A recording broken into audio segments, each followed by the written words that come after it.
মেঘের ডানায় ভাসিয়ে দিলাম। হাইটেক পার্ক, আমরা হাইটেক পার্কের কাছাকাছি চলে এসেছি। হ্যাঁ, এটার ভিতর দিয়ে ঢুকবো আমরা, দেখি যদি খোলা থাকে।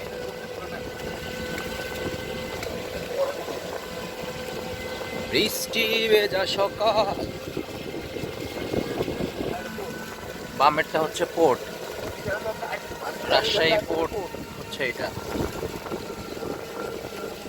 এই যে এই গাছগুলো দেখতেছেন, এগুলো সেই পাকিস্তান আমলের গাছ।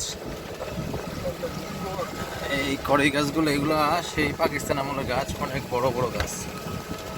2-3 জন মিলে একসাথে বের পাবেন। সারা শহরে বৃষ্টি হচ্ছে, বৃষ্টিতে ভিজে যাচ্ছি আজকে।